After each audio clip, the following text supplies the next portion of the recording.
lorsqu'on veut quelque chose, il faut savoir qu'il y a un prix à ça. Si tout le monde ne fait pas cette chose, c'est justement parce que peut-être le prix n'est pas aussi à la disposition de tout le monde. Donc, si vous voulez vraiment le faire, donnez-vous les moyens et restez focus. Ça va marcher, ça a marché pour moi, ça a marché pour beaucoup de personnes.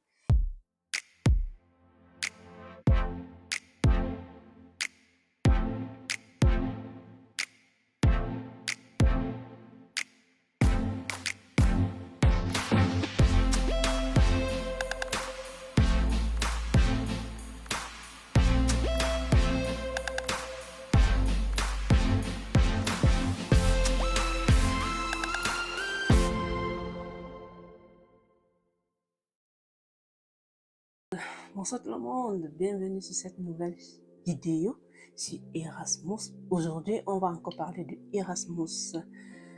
Merci pour ceux qui ont commenté la dernière, même si ils ont été pleins à commenter inbox au lieu de commenter dans la barre de commentaires. Pour ceux qui ont encouragé, merci à ceux qui ont trouvé ça une excellente idée. Merci à mes amis, merci à ma famille, merci à ceux que je ne connais pas encore. Merci à vous, merci à vous qui vous êtes déjà abonnés. Merci à ceux qui ont apporté des critiques, surtout, vous voyez, j'ai un nouvel gadget. Ceux qui m'ont dit, ah, on n'entend pas très bien, pourtant tu dis des choses vraiment super intéressantes. Voilà, c'est pas facile, il faut dédier beaucoup de temps à mettre tout en place, à tout chercher X, Y, Z. Aujourd'hui, j'espère vous avoir convaincu, alors n'hésitez pas, avant de commencer, n'hésitez pas à partager, n'hésitez pas à vous abonner, partagez à vos amis étudiants, partagez à vos enfants étudiants, partagez à vos ennemis étudiants, même à vos copains, à vos gars, à vos tontons étudiants, parce que Erasmus, c'est une belle opportunité, du moins à ceux qui ça peut intéresser, c'est une belle opportunité pour gagner un peu plus d'argent, 700 et 1100 euros, et continuer ainsi ta formation dans un autre pays, peut-être que tu as toujours aimé, et pourquoi pas t'y installer après. Il y a plusieurs étapes, comme on a dit la dernière fois, pour y arriver. En 7 points et un bonus, toujours le bonus à la fin, je vais vous dire ce qu'il faut faire avant l'arrêter Erasmus. Il faut consulter l'ancien bande de votre institut.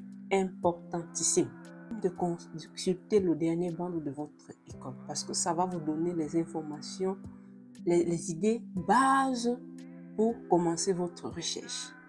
Je vous dis ça pourquoi? Ça va vous réduire un temps énorme de recherche. Moi, par exemple, je n'ai pas eu cette intuition de partir de l'année dernière pour commencer mes recherches. Donc, j'ai dû faire une recherche sur tout le web pour pouvoir trouver ce qui m'intéresse. J'ai eu des écoles qui avaient des filières qui m'intéressaient, mais avec lesquelles mon université n'était pas en relation à signer de partenariat Erasmus, ou du moins, ce n'était pas permis que je fasse un Erasmus là-bas. Ça peut être ouvert, donc c'est important de commencer par le Bando. Là, je vais faire une démonstration de comment accéder à Bando et quelles sont les informations qu'il faut lire, prendre dans le fichier généralement Excel où vous pouvez prendre quoi, où et où, consulter, scroller, aller voir comment. Rencontrer votre référent. Rencontrer votre référent vous permet aussi d'économiser en un temps énorme. Dans le fait, il va vous dire comment est-ce qu'il fonctionne, ce qu'il attend de vous, de deux, et vous donner 2 ou 3 ayant fait ça plusieurs années déjà, sans doute, il vous donnera les pistes pour pouvoir avoir des bonnes informations le plus tôt et tout. D'autres référents vont vous demander de postuler directement, de demander, ou du moins d'entrer directement en contact avec l'Institut Erasmus de votre choix. Ou bien il va vous demander, fais la liste. Va faire la recherche, fais la liste des filières qui t'intéresseraient, des écoles qui t'intéresseraient. Envoie-moi, du moins, dans mon cas, il a dit 5. Envoie-moi et l'intitulé et le site web. Et moi, j'analyserai et je te ferai un retour. Donc, c'est un travail. Là, je me rappelle quand je faisais encore les recherches, peut-être au vélo, j'étais en route, on était sur l'autoroute en train d'aller à Nice. Donc, c'est quelque chose qu'il faut vraiment, dès que vous avez du temps libre, faire des recherches, c'est plus facile. Et faire des recherches consiste à faire quoi? Du moins, je vais le montrer en exemple. En ce moment même, les contrats Erasmus sont en train d'être édités. Donc, c'est facile que vous écrivez en relation internationale d'une université qui vous intéresse, ou du moins qui est dans l'Erasmus précédent, en relation à votre filière. Et là, ils vous diront oui ou non, ils acceptent des étudiants de votre université pour l'année qui vous intéresse. Les adresses mail, parfois, ça sera nécessaire d'appeler directement. Si vous appelez de l'extérieur, il faut prévoir les coûts supplémentaires. Bien s'informer sur les conditions d'accès de vie étudiante, c'est bien si vous connaissez quelqu'un de confiant à qui vous pouvez demander des informations. Évitez des personnes de sources de déformation. Assurez-vous que la personne, ce qu'il vous dit, est une information correcte. En 5, là c'était le point 4, bien s'informer sur les conditions d'accès de vie d'étudiant. En 6, il y a préparez-vous au test de langue importantissime. Vous avez déjà une idée de si je veux aller en Allemagne étudier, je vais pas regarder mon cours. Je ne sais pas si c'est un cours de finance appliquées à je sais pas trop quoi. Et ça demande un niveau B2 en anglais et un niveau A1, ou A2 en allemand. Ça veut dire quoi? Il va falloir que je fasse des cours d'allemand. Il faut que je démontre que j'ai un niveau B1 ou B2 en allemand. Et pour cela, peut-être que vous avez déjà eu à faire des cours d'allemand. Les instituts mettent en place les tests de placement. Les tests, c'est-à-dire, on connaît les différentes parties d'un test de langue, la compréhension, la lecture, les cours, la production orale, tout ça. Vous devrez faire ce genre de choses dès que l'arrêté sortira. Vous devrez faire ça. Donc, préparez-vous avant et sachez que le test est éliminatoire. Le test de langue est éliminatoire pour une filière donnée. Vous avez droit en réalité à 4 choix en ce qui concerne déjà, du moins à plusieurs choix. En ce qui concerne l'université de Caen, vous avez droit à 4 choix. Vous choisissez 4 filières. Vous dites, ok, mon premier choix, c'est université de... Pas nécessairement dans le même pays. Ok, l'université Paris-Saclay, par exemple, je veux faire pharmacie. À l'université de Munich, par exemple, je veux faire pharmacologie. À l'université de machin, je veux faire avant le choix d'une filière n'est pas appliqué. Avant de choisir la filière, allez dans leur site, sur le site du cours, regardez ce qu'ils offrent comme formation, les différentes matières que vous faites, que vous êtes amené à faire. Ça demande si vous êtes un semestre ou 2 semestres, les différentes matières que vous serez amené à faire. Comparez-les, du moins, lisez le contenu, comparez-les, du moins à votre niveau, essayez de comparer avec le contenu de ce que vous auriez dû faire si vous étiez encore sur place, c'est-à-dire en A. Et déjà votre niveau, essayez de faire le matching. Parce qu'après, ça c'est la première analyse.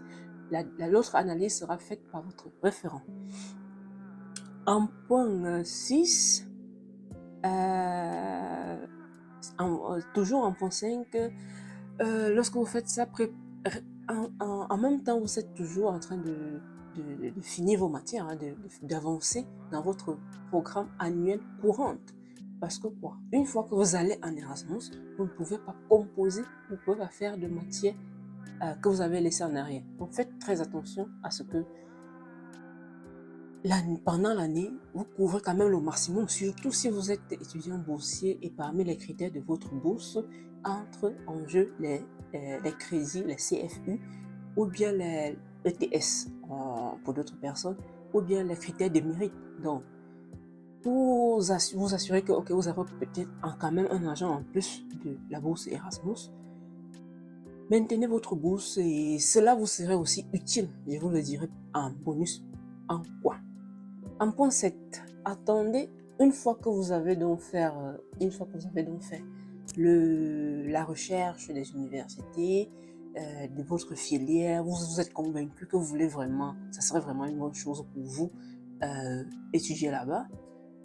Vous envoyez à votre référent, soit il se chargera lui-même de contacter les correspondants Erasmus de la filière dans cette université-là, soit il vous demandera de les contacter. Et une fois que la réponse est positive, il ne suffira non plus que d'attendre impatiemment la sortie de l'arrêt. Pour ceux qui font le double diplôme, généralement, il est demandé une certaine moyenne. Par exemple, ça peut être 24, je pense que généralement c'est 24 sur 30, ce qui peut correspondre plus ou moins à 12 sur 20. Au moment où ils font la demande. C'est-à-dire, généralement, fin janvier, début février, vous avez à faire la demande.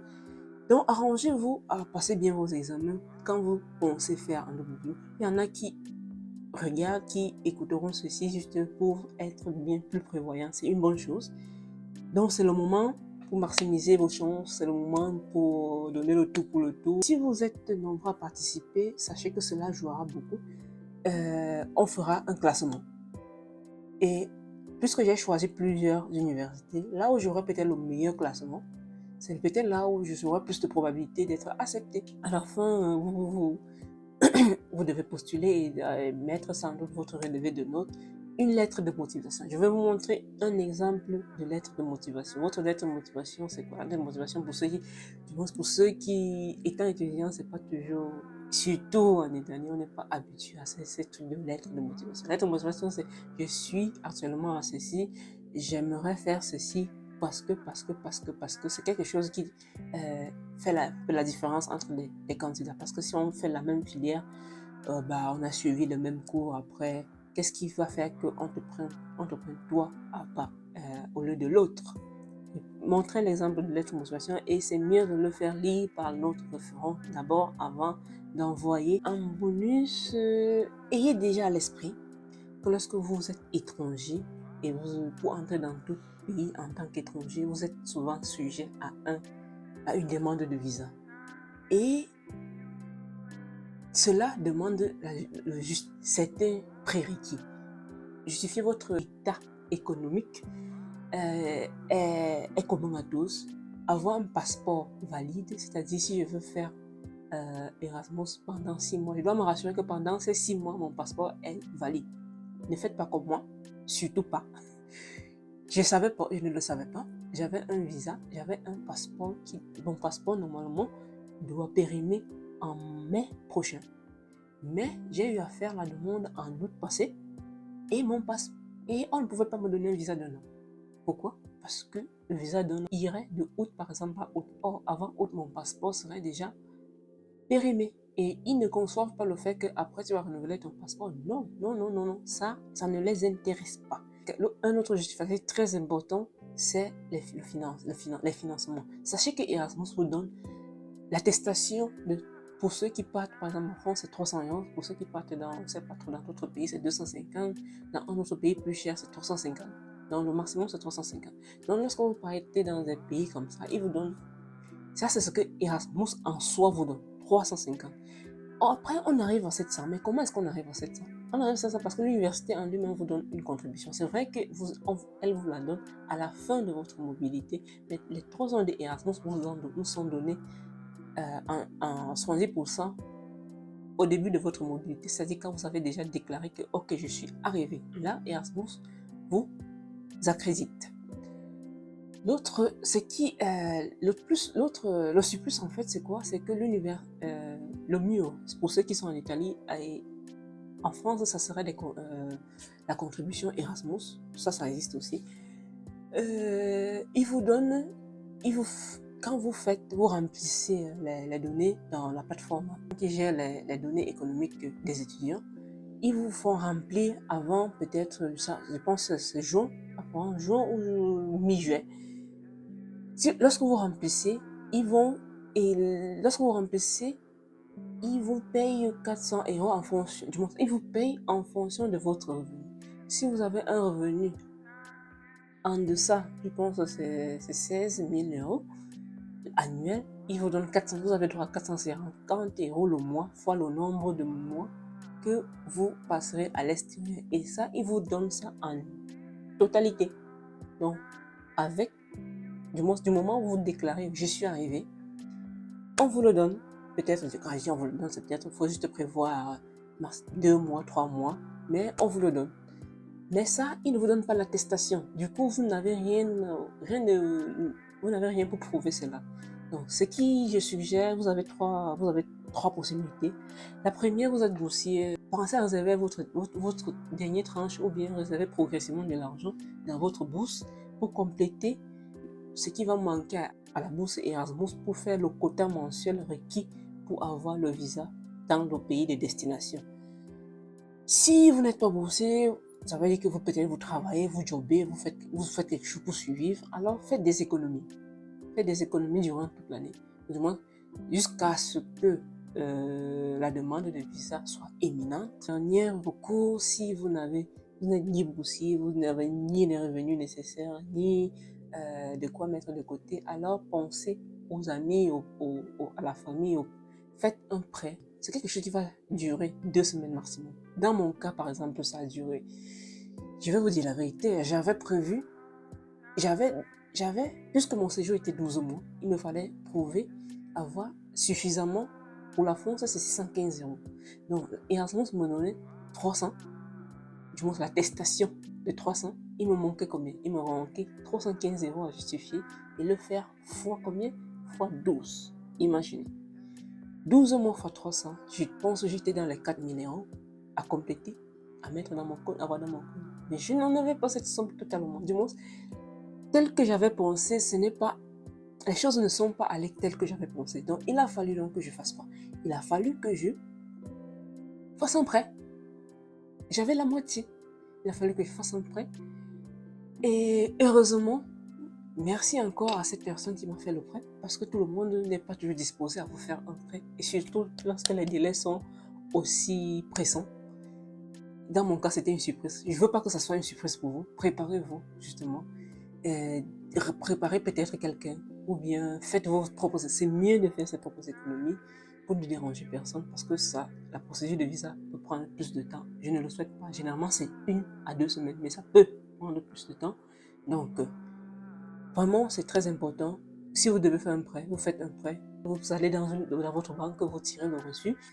Merci pour la vidéo, merci de me suivre, merci des commentaires. Si quelque chose, si vous avez plu, vous n'avez pas plu, mettez en commentaire ce que vous en pensez de la vidéo. Ça m'aiderait à savoir comment agencer prochainement. Et partagez à qui vous pensez ça pourrait être utile. Partagez, aimez et voilà, abonnez-vous. Abonnez-vous pour les prochaines.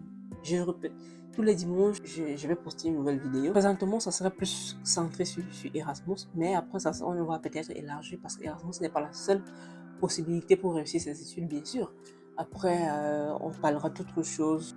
Erasmus, il faut être vraiment méticuleux. C'est stressant même à la limite, mais il faut savoir garder le cap. Il faut savoir, mais être assidu, il le faut pour aller en Erasmus. Donc ça, c'est ce qui concerne avant Erasmus. D'autres vidéos, ça serait Erasmus, lorsque la réalité paraît, qu'est-ce qu'il faut faire pour Erasmus, après être accepté, qu'est-ce qu'il faut faire. Ah, Erasmus. So, stay focused.